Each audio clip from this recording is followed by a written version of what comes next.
Assalamualaikum warahmatullahi wabarakatuh. Salam sejahtera untuk kita semua.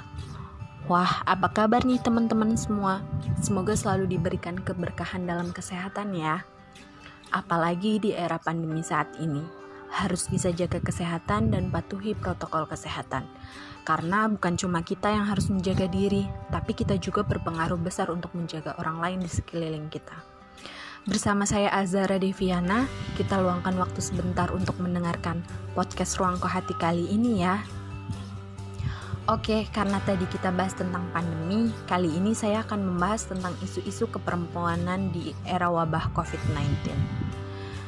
Apa kalian mahasiswa atau teman-teman sekalian masih tidak percaya bahwa virus ini benar nyata adanya?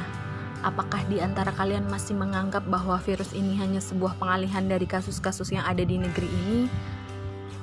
Ya, apapun pemikiran kalian tentang virus ini dan segala konspirasi yang ada itu adalah hak kalian masing-masing.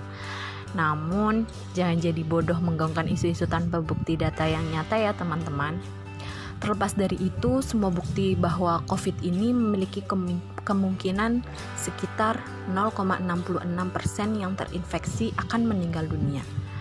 Menurut CNN, ketika infeksi yang tak terdeteksi diperhitungkan, maka tingkat kematian akibat virus corona adalah 1,38%.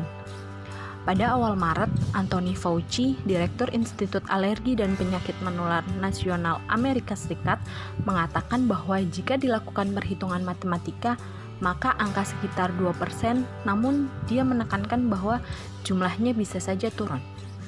Hanya saja dalam perhitungan 2% tersebut, tingkat kematian biasanya hanya mempertimbangkan kasus coronavirus yang dilaporkan yang cenderung lebih parah dan menjadi perhatian petugas kesehatan.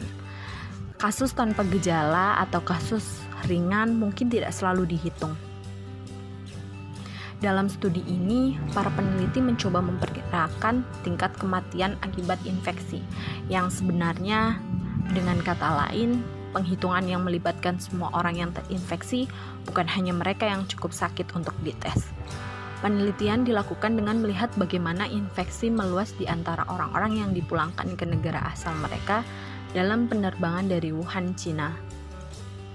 Menurut penelitian tersebut, orang-orang ini menerima tes PCR.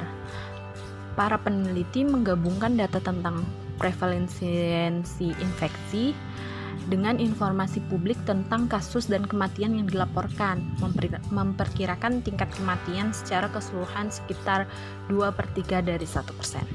Angka itu meskipun naik pada orang dewasa yang lebih tua, dengan sekitar 7,8% dari mereka yang 80 atau lebih tua diperkirakan meninggal setelah infeksi.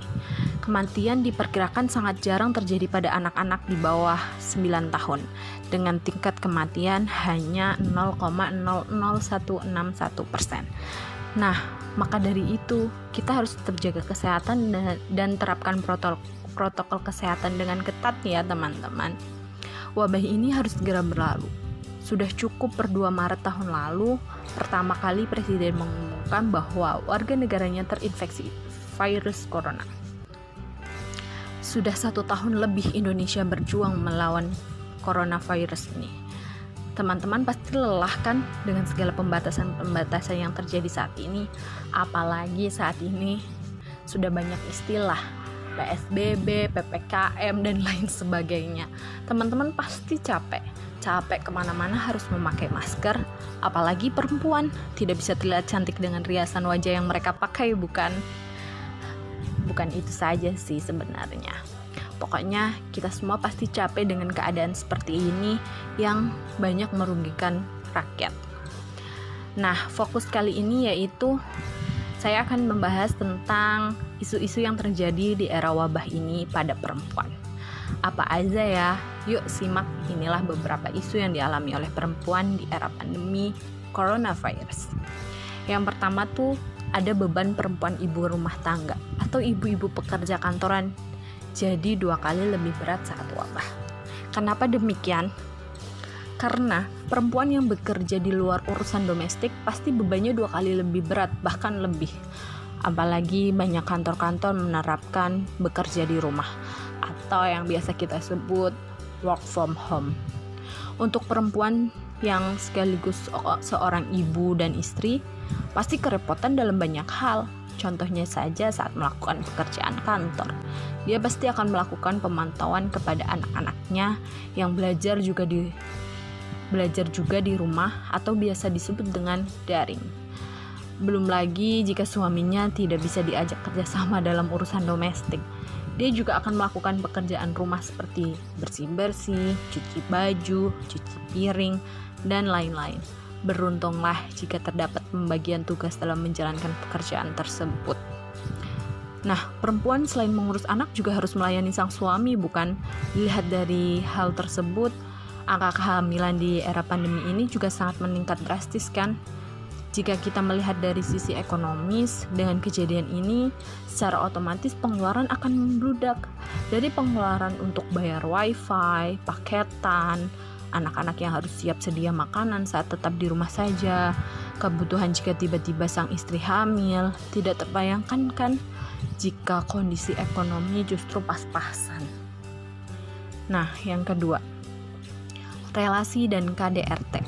Menyambung dari yang di atas, karena terlalu sering berada di rumah, maka rentan sekali relasi antara suami istri justru lebih potensial untuk bertengkar. Permasalahan finansial ini seringkali menjadi pemantik konflik rumah tangga. Bahkan disebut sebagai salah satu alasan perceraian yang banyak di Indonesia. Belum lagi jika pasangan tergolong sebagai pasangan yang abusive, pasti akan memicu kekerasan dalam rumah tangga. Teman-teman pasti banyak baca berita kan, angka kekerasan dalam rumah tangga meningkat sampai 80% di Indonesia. Rumah yang tadinya tempat aman dan nyaman untuk berlindung malah jadi tempat menakutkan untuk pasangan yang abusive. Yang ketiga, angka PHK terhadap perempuan bekerja. Sebagaimana data Kementerian Ketenagakerjaan, hingga Juni 2020 sudah ada 5,23 juta pemutusan hubungan kerja, yang menurut Kementerian Pemberdayaan Perempuan dan Perlindungan Anak, 30% diantaranya adalah perempuan. Padahal perempuan mendapat pekerjaan saja masih terkena stereotip gender. Akan sangat berpengaruh dengan siklus kemiskinan perempuan nantinya. Yang keempat, perempuan tenaga medis dan tenaga kesehatan. Dari aspek kesehatan, perempuan dapat tercebur di situasi rentan karena peran mereka sebagai tenaga kesehatan. Dari data Persatuan Perawat Nasional Indonesia, tahun 2017 menunjukkan dari total 359.339 perawat, 71%-nya adalah perempuan. Di tengah kecemasan masyarakat dan meningkatnya jumlah orang yang terpapar COVID-19, mereka harus bekerja ekstra hingga melampaui jam kerja, sehingga kondisi fisik mereka serta psikis mereka menjadi rentan. Ada cerita bahwa mereka, para perawat, saat kembali bertugas ke rumah atau ke kosan mereka, diperlakukan secara diskriminatif. Mereka diusir karena takut akan menyebarkan virus kepada tetangga. Ada lagi yang baru-baru ini berita tentang perawat yang dianiaya oleh keluarga pasien karena membutuhkan oksigen secara mendadak. Itu pasti sangat menjadi acuan untuk kita tetap menghormati orang-orang yang ada di tenaga medis dan tenaga kesehatan. Yang kelima, asisten rumah tangga rentan dieksploitasi. Dalam kasus ini tidak ada social distancing atau bekerja di rumah yang dilakukan oleh asisten rumah tangga.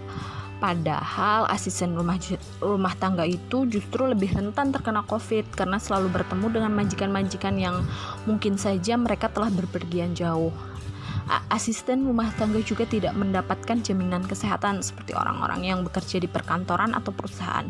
Belum lagi mereka tidak boleh keluar di saat hari libur tiba dengan alasan takut membawa virus ke dalam rumah majikannya. Nah, itu adalah beberapa isu-isu yang terjadi oleh perempuan di era wabah pandemi saat ini. Teman-teman bisa mengambil hikmah dari semua itu. Semoga tetap bermanfaat, tetap jaga kesehatan, dan tetap produktif untuk kita semua. Semoga Allah selalu melindungi kita semua. Terima kasih, bertemu lagi nanti di episode-episode yang lebih menarik dari podcast Ruang Hati. Terima kasih, selamat berproduktif teman-teman semua. Wassalamualaikum warahmatullahi wabarakatuh.